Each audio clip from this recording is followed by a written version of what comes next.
Welcome to the Chronically Healthy Life show. When you hear the word chronically, do you automatically associate it with chronic disease?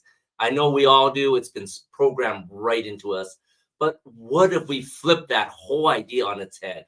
Let's discover how we can create chronic health in our bodies, our minds, our finances, our relationships, and of course, in our lives.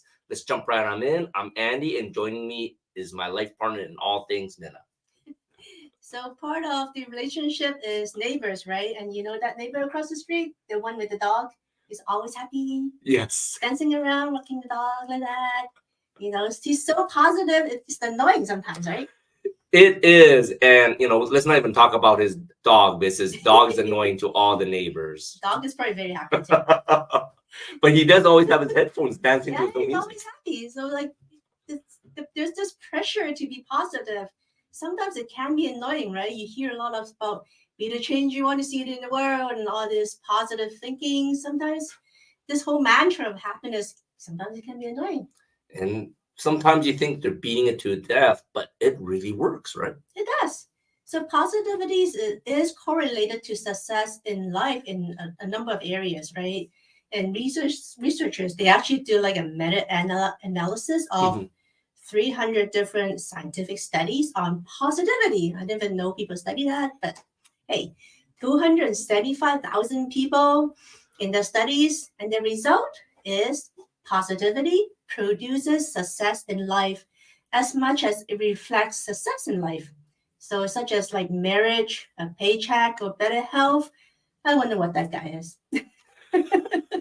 We should go check him out. Exactly. How much positivity, how much success he has in his life. And like you said, it's like it affects all parts of your life. And Mhm. I like your first one is that you were talking about marriage. And I think that's a big one because a lot of people that are negative, even if only one person that is negative in the relationship can totally mess up the whole relationship, right? Mhm. So Barbara Fredrickson, she's a professor of psychology at the University of North Carolina, and her book titled Positivity, she gave us some clues on how to be positive. So, first of all, openness is about stepping back from expectations and judgments and to be aware of the world around you, right? So, you know how when you're judging people, you're actually closing yourself up. Mhm. Openness is the opposite, and you're more accepting to whatever happens. You hold back your expectations and judgments because they tend to imprison us. They put you into a box, right? So when you're open, you find a way out. So that's one way to be positive. Second way that she has in her book is fostering high quality connections. Good relationships are the world's best shock absorbers, right? And there are four methods that you can do this. You have respectful engagement, meaning that you're going to be present and attentive and affirming whenever you're around people. Of course, be supportive, and I think that's actually quite important, right? It's like relationship with your spouse, relationship with your with your employees. It's important to be supportive, to be proactive, trying to help others succeed, and trust is a big one in these four methods for these shock absorbers. Demonstrating that you feel you can rely on these people, and of course, play. We always say work hard and we play hard, and playing hard, having fun together is the cement that holds everything together, right? Definitely. When you're laughing, you're very positive. So, of course, the next clue that she gave us is to cultivate kindness, to do stuff for others that's generally beneficial to them. I'm not talking about giving candy to your kids. That's not really helping them, but that might be what they want. But, do something that's actually beneficial to them, that's truly helpful to them. And healthy distractions.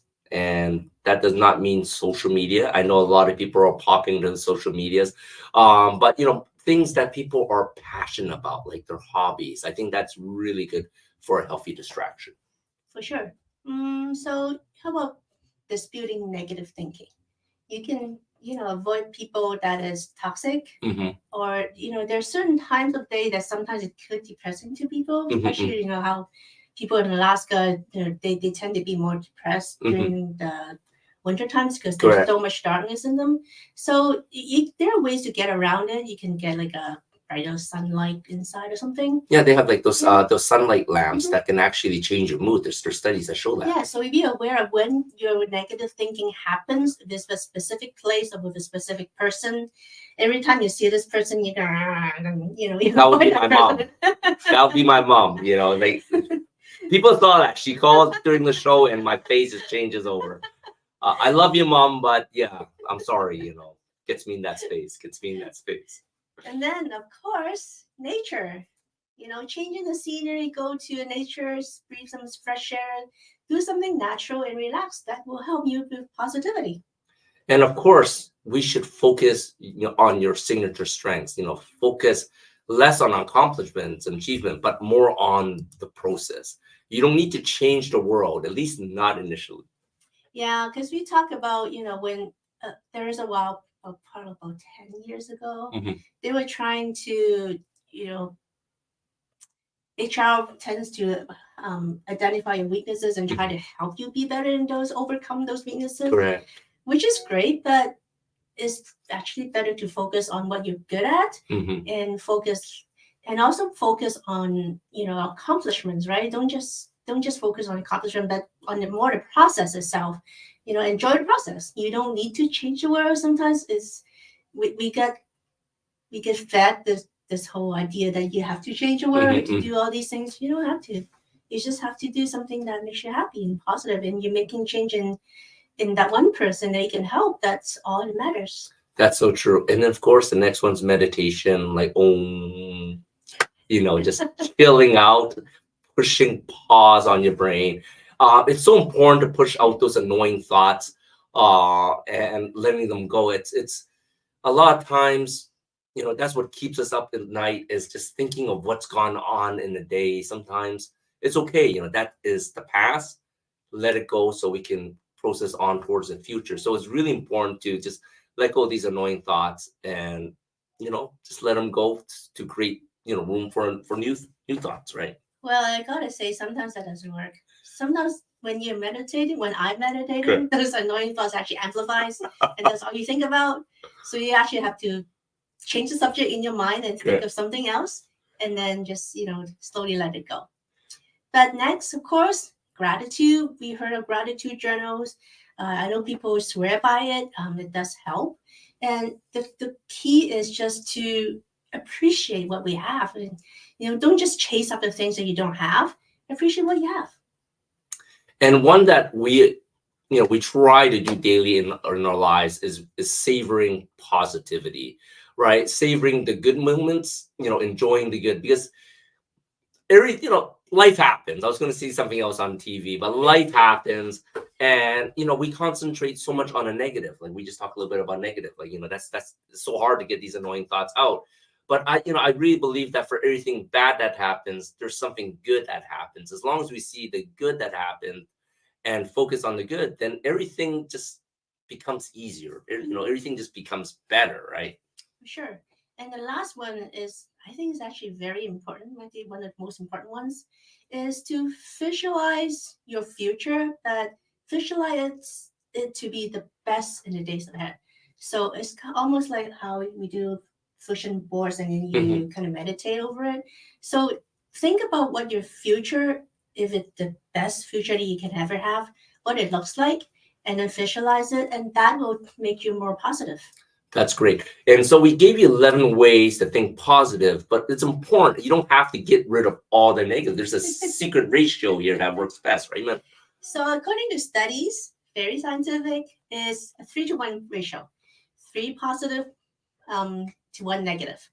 I know there's no way to eliminate all negative. That's just not going to happen. But if you can maintain a 3-to-1 ratio, that's actually pretty good. And James Pileski, I think that's how you pronounce him, right? He's a positive, in positive psychology center at the University of Pennsylvania.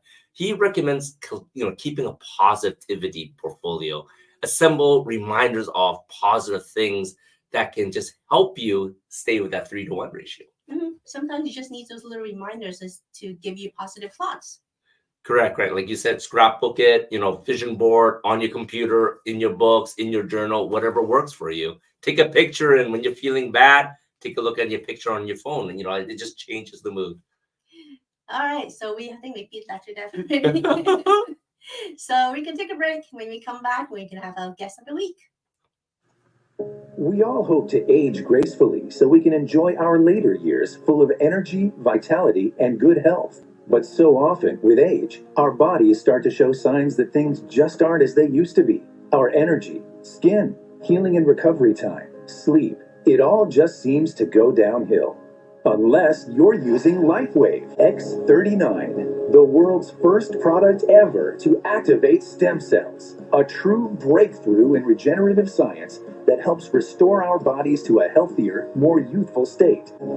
The secret? By harnessing the power of LifeWave's patented phototherapy, X39 uses light to elevate a peptide proven to signal the activation of stem cells.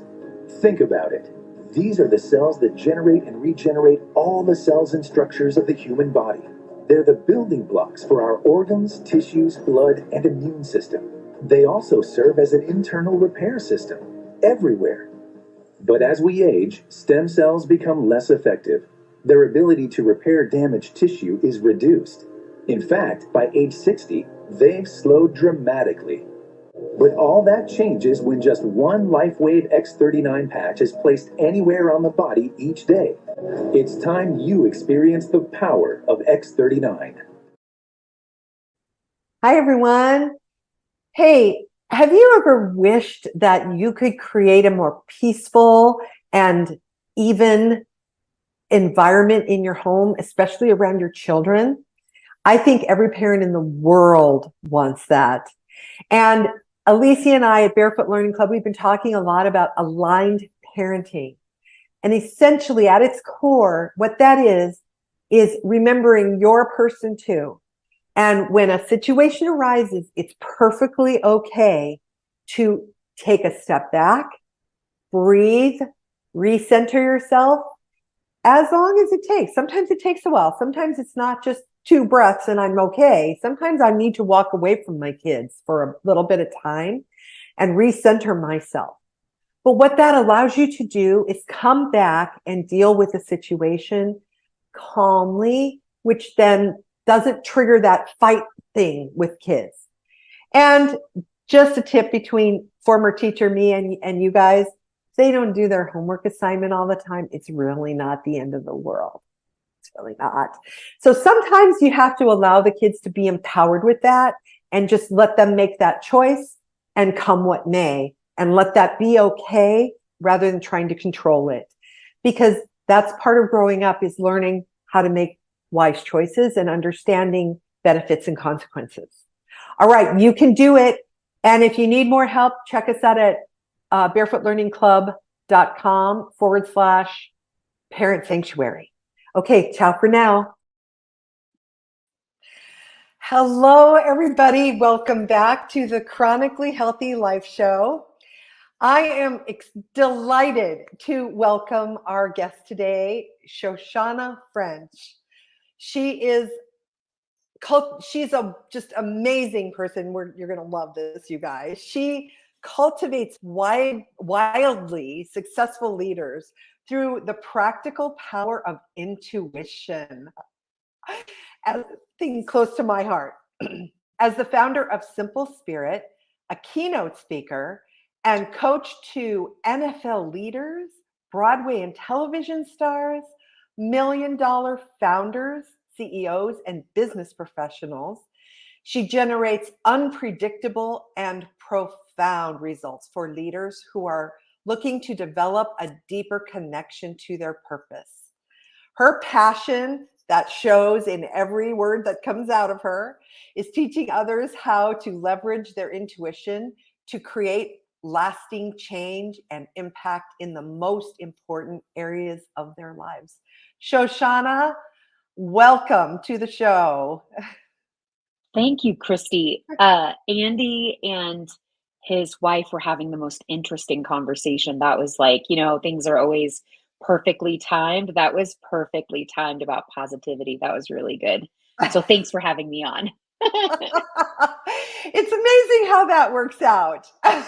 Yeah, really, really. Yep. Intuition. This, I think so many people right now, their intuition is talking to them, but they may not know what it is or where it's coming from or what it means, or, you know, or it's the first time they've listened to this inner guidance. So can you kind of give us some idea of the difference between how do we know when it's our intuition and when it's just our brain telling us Yeah. information? Well, I always find it helpful because not everybody has the same definition of intuition. So I'm going to give you my definition of intuition so that we're all, talking the same language. So I define intuition as a direct way of knowing or understanding something, but without any prior experience. So when it's intuition, whatever the intuition is about, it is that. It's kind of in the realm of outside of what you know and have experienced. So I'll give you an example from a conversation the other day. A client was talking about feeling super anxious about this job interview that she had.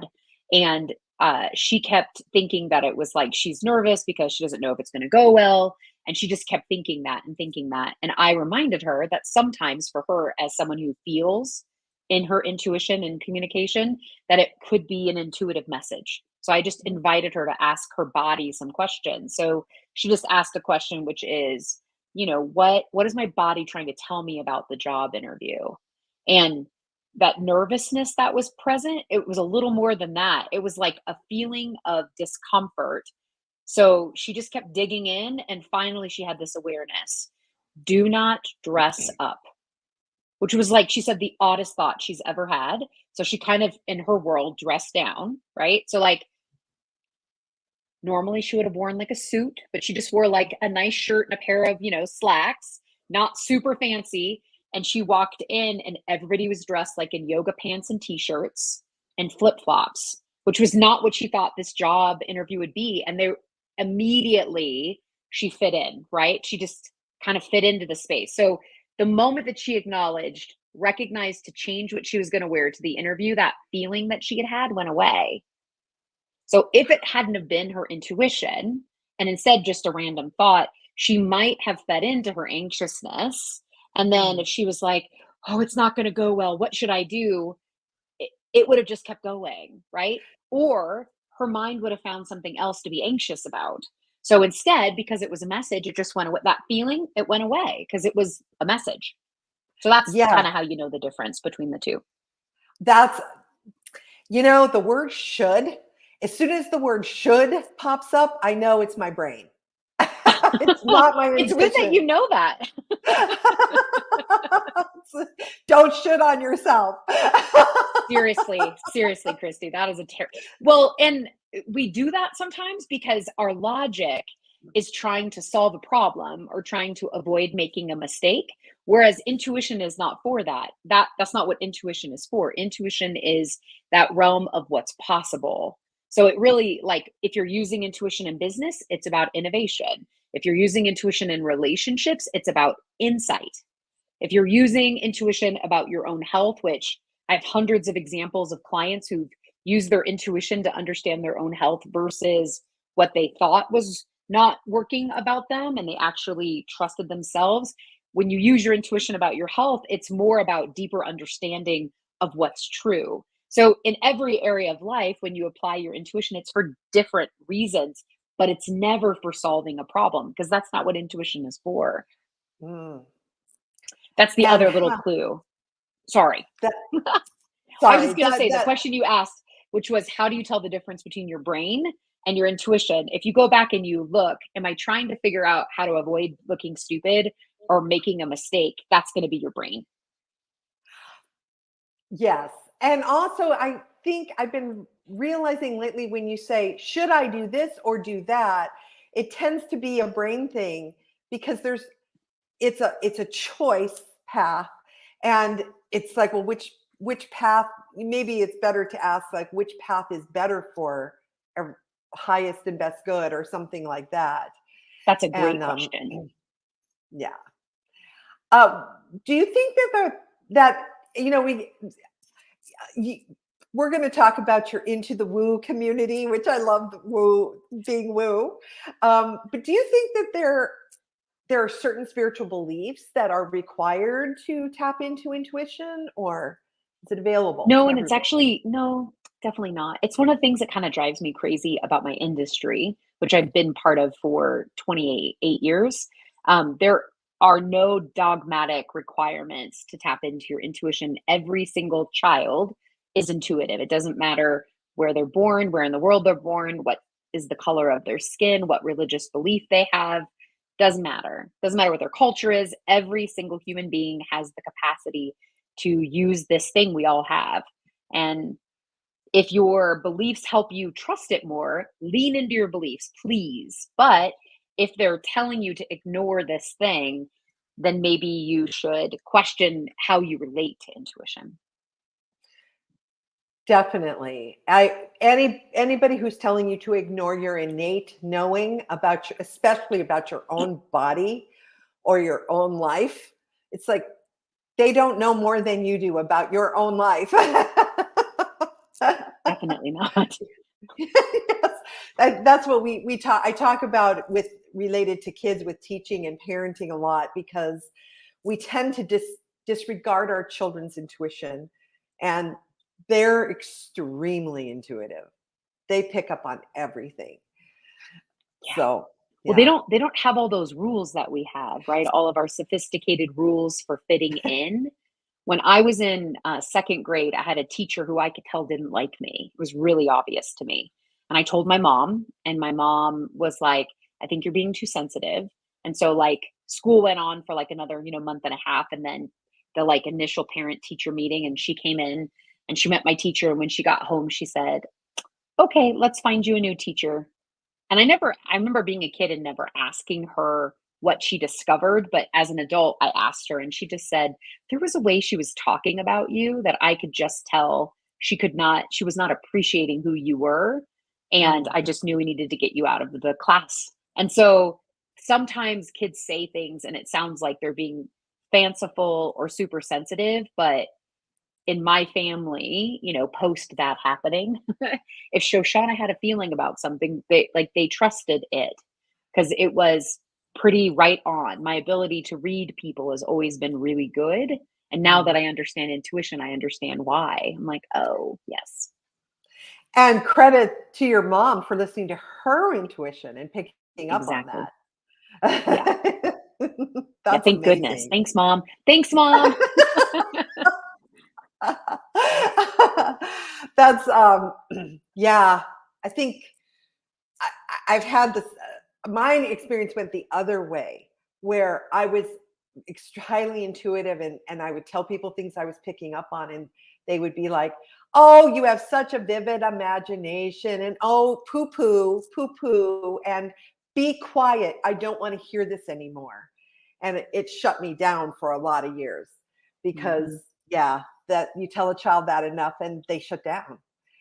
So yeah, it's amazing. I'm so glad you're doing what you're doing to help people waking up to their abilities. It's a natural thing. Yeah, it really is. Well, so let's get into how if someone wants to start using their intuition, I think it's more consciously. I think we always use it, but more consciously, with more intention. But they don't know really how. Like, where would you start? And So a while ago, a friend of mine was like, you need an acronym that people can remember. So here is an acronym, people. And it's PALS. Be pals with your intuition. PALS. So P is the first place to start, which is pause. And Andy and Minna were talking about how important it is to kind of have that place of self-reflection and positivity. I loved how they were talking about that. And meditation. For me, pause just means in our life, we move very, very fast.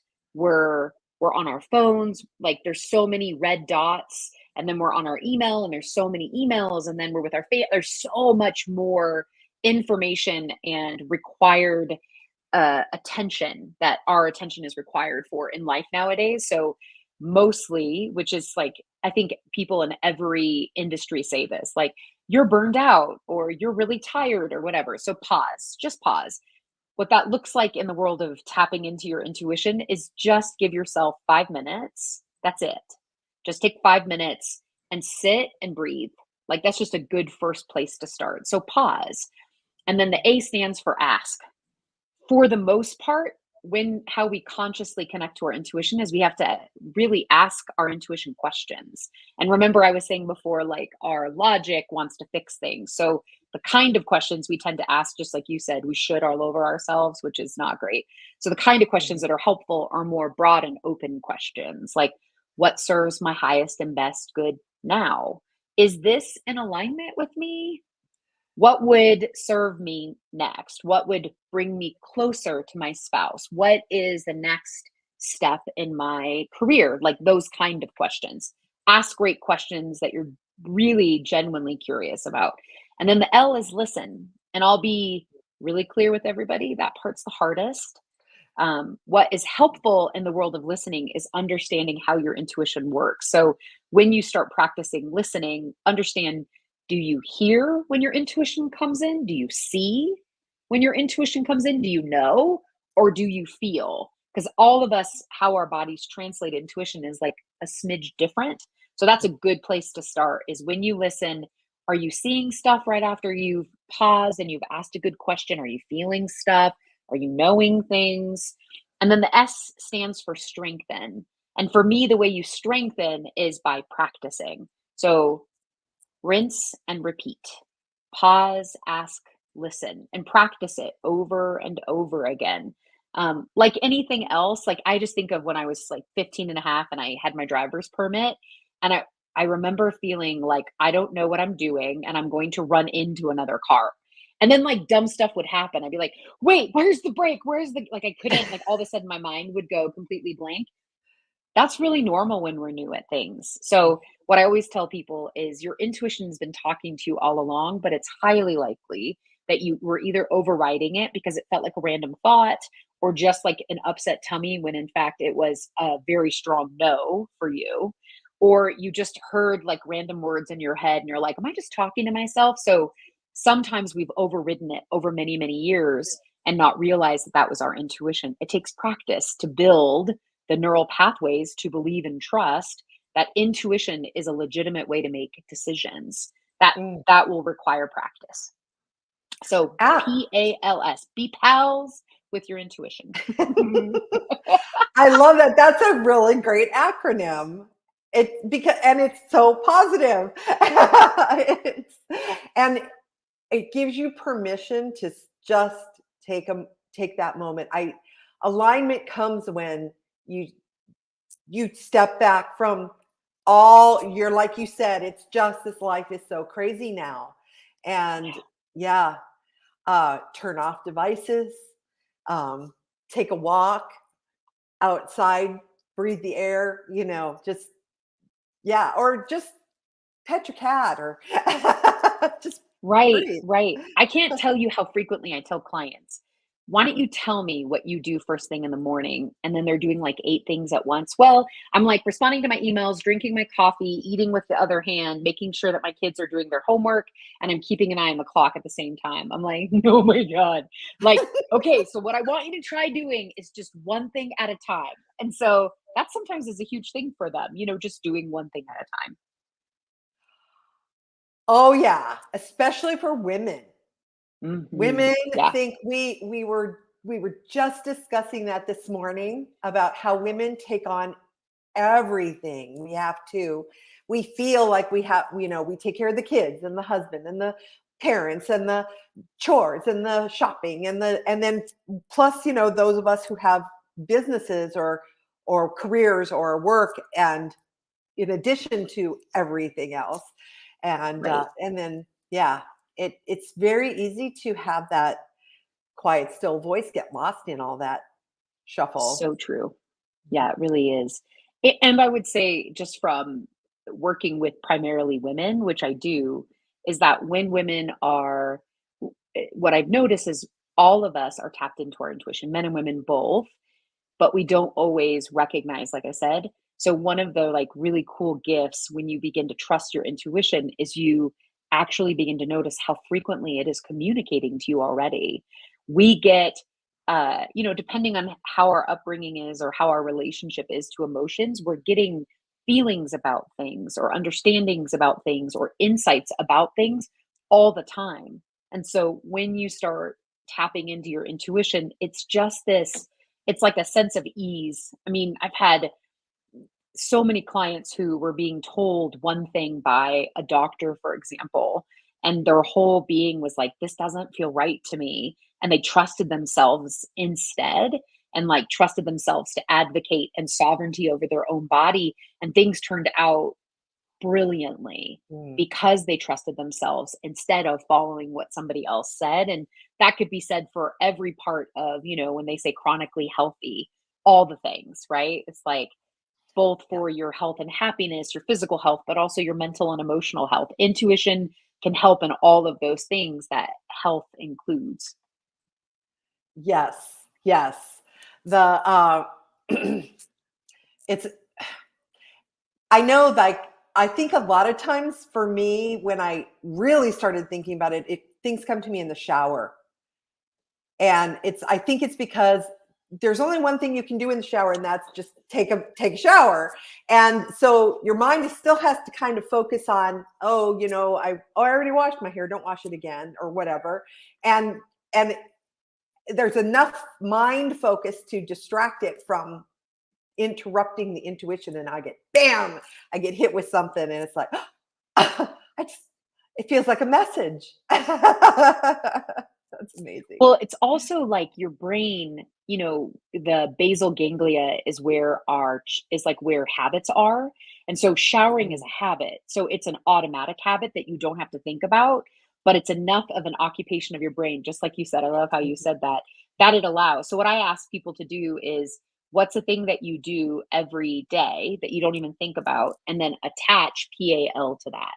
Attach being a pal to that thing. So if it's coffee, have a notebook, ask the questions, listen, do automatic writing, intuitive journaling. If it's when you walk your dog, have your phone on, airplane, but have your audio message thing up so that you can, as stuff comes to you, you can leave it, right? Attach it to the places where you already allow yourself to only do that one thing at a time. Yes, that's true. Actually, that's how I write books. Shh, don't tell. That's brilliant, by the way. uh, so, do you feel like intuition and well-being are connected to each other? I feel like people could ignore their well-being and still be connected to their intuition, but I feel like their well-being, like the ignoring of it, would be like on the radar in the background literally all the time. So I truly believe that your intuition and listening to it is a part of your well-being.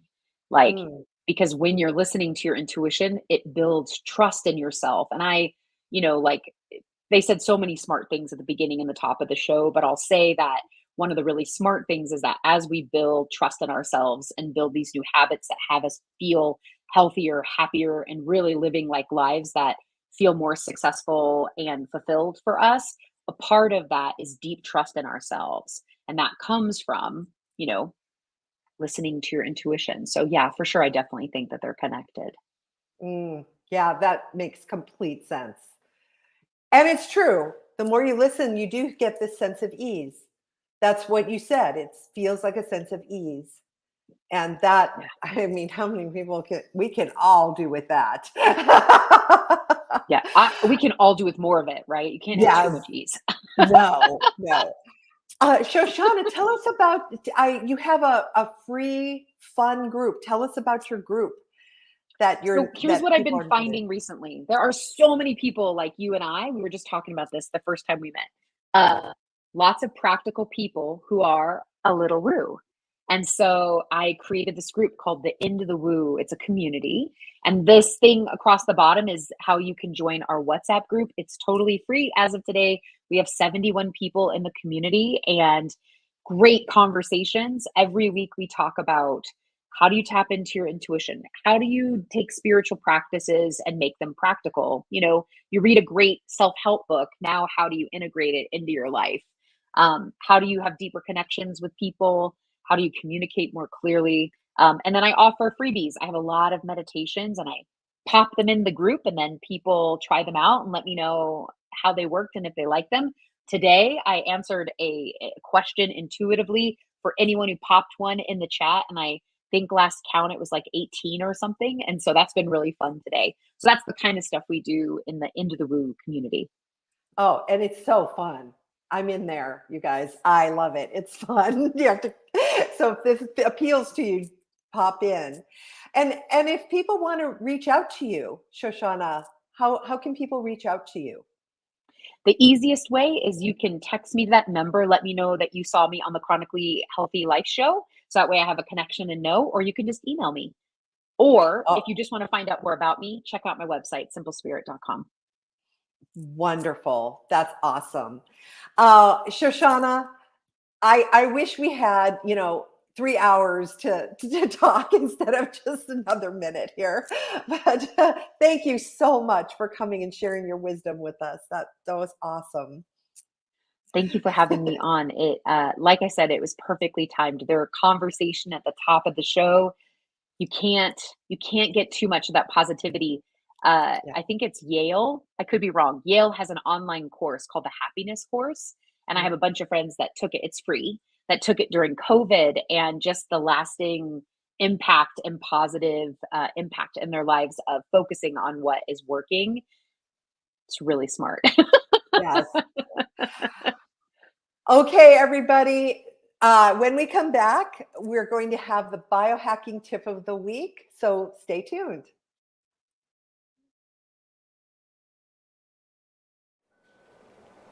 Hi, this is Minna from Chronically Healthy Life. So last time in biohacking, I talked about making your own tahini, which is really easy. It's just basically a sesame paste. And so of course, today I'm going to show you how to use that tahini to make hummus, which you probably have had in some vegetarian restaurants, and they're delicious, and it's actually very easy to make. You don't really need to cook it, which is why I like it. So all you have to do is chickpeas, about a can, I guess. We actually make our own chickpeas, so it's about 8 to 10 ounces or so. Or you can just buy a can of chickpeas and drain it, and you're good to go. And also there's a cup of either olive oil or avocado oil. I use them both ways. It tastes about the same. And make sure, of course, it's organic. And then, of course, there's 3 tablespoons of tahini from last week, or you can just buy it, which is okay too. And then 2 tablespoons of olive oil, and then some seasoning, which would include cayenne pepper, salt and pepper, garlic powder, and maybe some cumin, just to give it a little more of a Mediterranean flavor. So all you have to do is throw all these into a blender, and it becomes hummus. And we'll be right back after this. Okay, so after you blend everything, the hummus comes out like this. And of course, because we're heading towards Halloween, why don't we have some fun of it? So I searched online. There are other tips on how to make this into the red ones or the orange ones, the black ones. So I'm going to try a few. I'm going to use charcoal powder, and I'm going to use a blue spirulina powder. And hopefully they turn out black and blue. And now see what happens. Okay, so here it is. This is the blue spirulina, which turns out sort of like a sea foam kind of color. This is the black charcoal, so it's pretty black. If you blend it more, it'll be smoother. So these are the Halloween themes. Now, I found some of the ideas just to show you. If you want orange hummus, you can try pumpkin puree, or try a red carrot, or like a roasted butternut squash. If you want red ones, try a roasted red pepper. Black ones, you can, like me, use charcoal powder, or some people use black beans. Green ones, you can try avocados or sweet peas. If you want pink ones, roasted red beets is a great one to use. I've done that before. It's actually really pretty. Yellow ones, you can use turmeric. And then you want purple ones, try a purple sweet potato. And then blue one, of course, use blue spirulina. Now, hummus is a great dip, and we usually eat it with pita chips. But you don't have to. You can use it for carrot sticks, celery sticks, vegetables. It's a great way to get your kids to eat vegetables. You can actually blend some into it if you want, and there's another way to get your kids to eat the vegetables. So there you have it. Happy early Halloween, and we'll see you next week.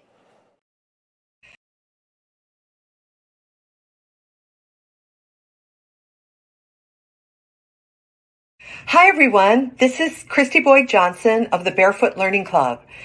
It is a sad fact that today politics have completely taken over the schools. Real learning has been sacrificed for political agendas. As a result, kids are not learning to read. We have second and third graders barely reading, except for those lucky kids who will read no matter what the schools do to them. Unfortunately, that is not the majority. When I was teaching, I watched how really good reading systems were systematically eliminated from the schools. I saw kids shutting down and believing that they were too dumb to learn. Worse still, by making reading unattainable, they are essentially stealing our kids' futures. So the rebel that is me went on a quest to find reading programs that really work, that work with our neurological systems to enhance and speed up the learning process. And the number one thing that needs to happen is that we have to teach our kids to read. That is why Alicia and I started the Barefoot Learning Club. We are giving everyone the opportunity to learn to read in a way that is simple, fast, and fun. Best of all, your kids will start having success and never again believe that they are too dumb to learn. Go to barefootlearningclub.com now and sign up. Join me in being a rebel and let's get our kids reading. If they can read, they can literally do anything.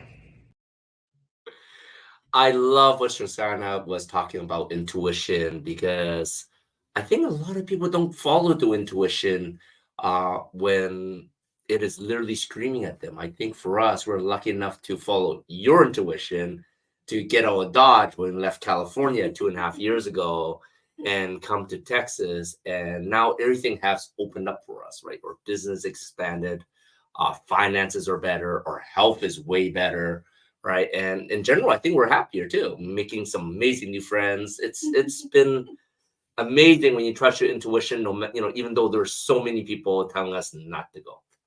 So talking about California, you know how we're now in the 50s, right? So when we're in the 30s and 40s, we tend to push ourselves a lot because we're pushing ourselves. We're just getting a lot of jobs, working really long hours. We don't sleep. We just keep working. And, even though your intuition is telling you need to stop, we just don't.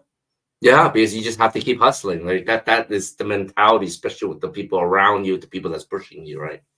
So why are we so bad at getting recovery, like getting better? I think, like you said, I think we're so bad because we just don't take the time to recover. It sort of makes sense when you ask the question, right? You would think it's a no-brainer. You need to rest to be able to perform at your best.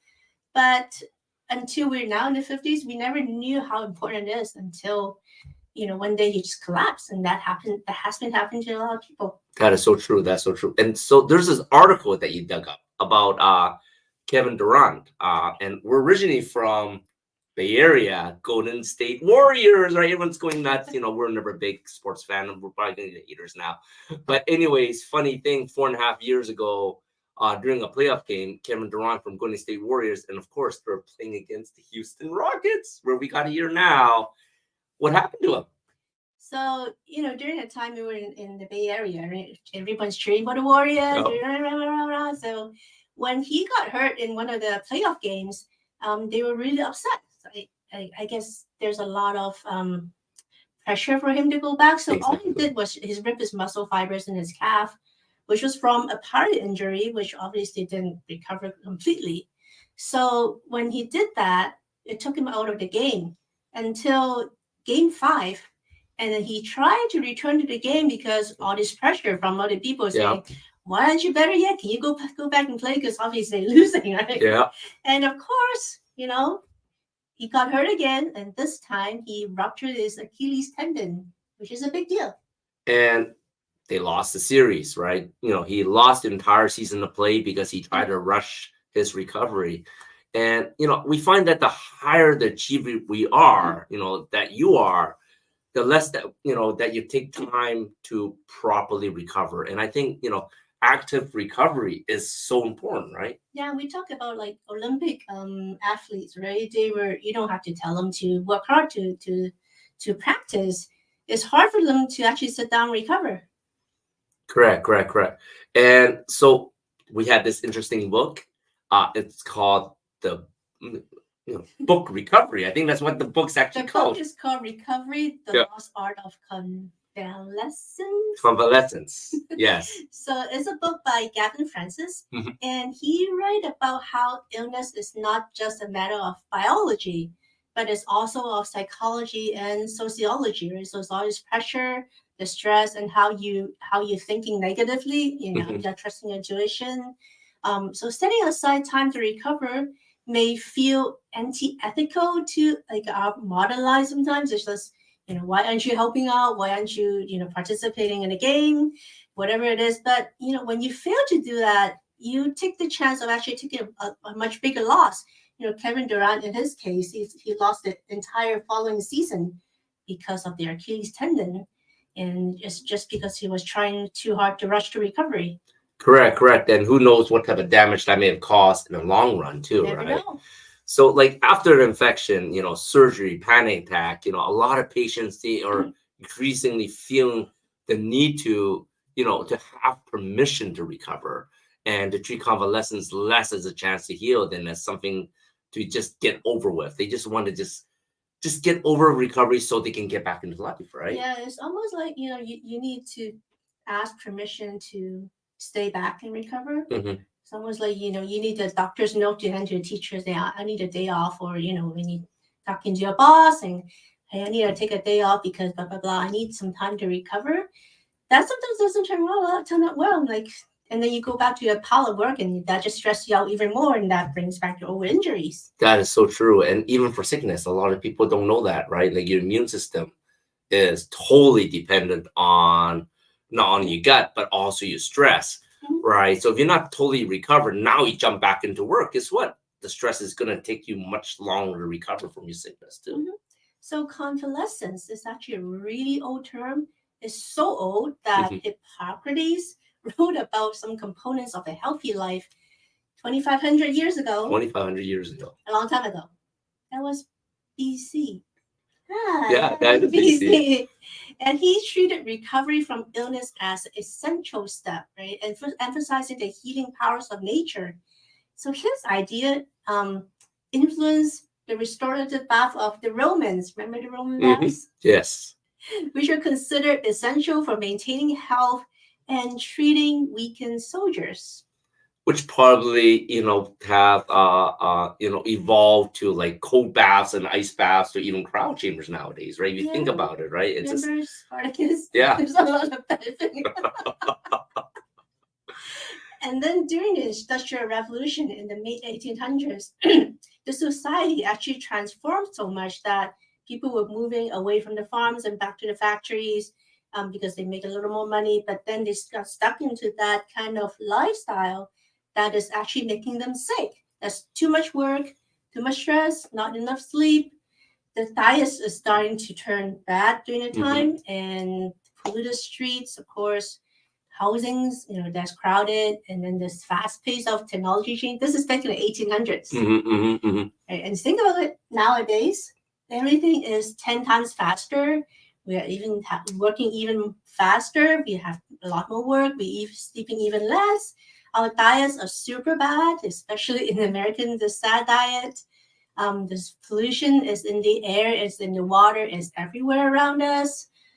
Things aren't looking good. And more and more people are searching for that silver bullet, that magical pill or medication, just for that quick fix. And I think that is the problem, because people aren't tapping into the innate ability that our bodies were designed to recover rather than laying our time for or supporting a body to recover. They're looking for a fast drug that gives you the symptoms of recovery, but it's masking the problem, right? Which can actually come out to larger problems down the road. Yeah, because if you go back to like the ancestral days, they don't have pharmacology. They don't have these chemicals and all these medication. They rely on natural ways to restore themselves, and it worked really well. But nowadays, we're all thinking about the magic pills, pharmacology, the quick fix, and that's just not paying off for us any longer. Exactly. And Hippocrates, man, I can't even talk tonight, said that the healing force within each of us is the greatest force in getting well. So I really believe he thinks that we all have the ability to heal, right? We have that innate ability. Yeah, we talked about it. Your body can heal more or less anything, right? Eventually you broke your arm and eventually you heal yourself. It just grows back, assuming your body is working properly. That's right. Proper nutrition, get out all the toxins, and of course, actively supporting the recovery, right? I think a lot of people, they just wait around. Well, that's not recovery. You need to actively support the recovery. Sure. So we're going to take a break and we'll come back and wrap this up. Hello. We are Mutts and Meows Rescue, a 501c3 nonprofit, foster-based, no-kill group. Mutts and Meows Rescue pulls dogs and cats from surrounding shelters in the greater Houston area. We even pick up dogs and cats abandoned on the streets. Mutts and Meows Rescue is foster-based and rely on your donations to keep rescuing. To know more about us is to know more about our furry friends and help them find their forever homes. Come visit us at Mutts and Meows Rescue on Facebook today and decide how you can make a difference.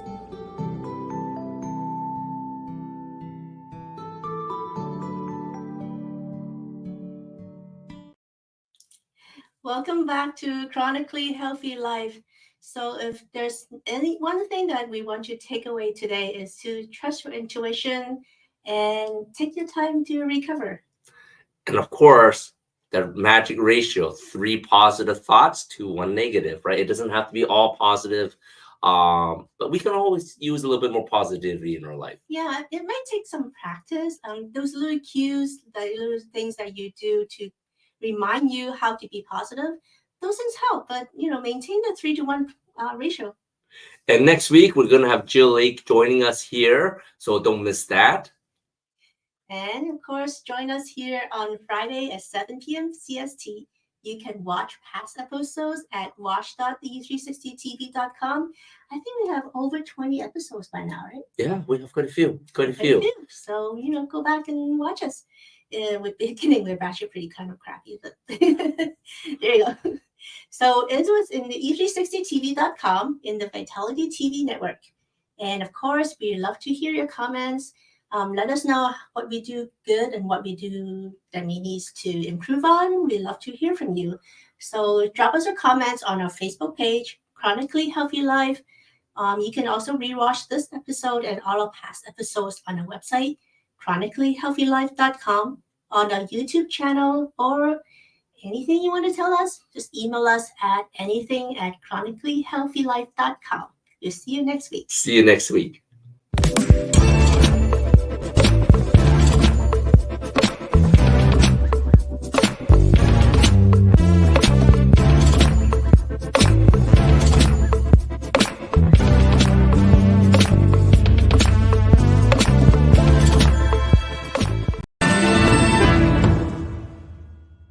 This is Madeline Blair, the host of Unlocked, where we open possibilities for when the unexpected happens.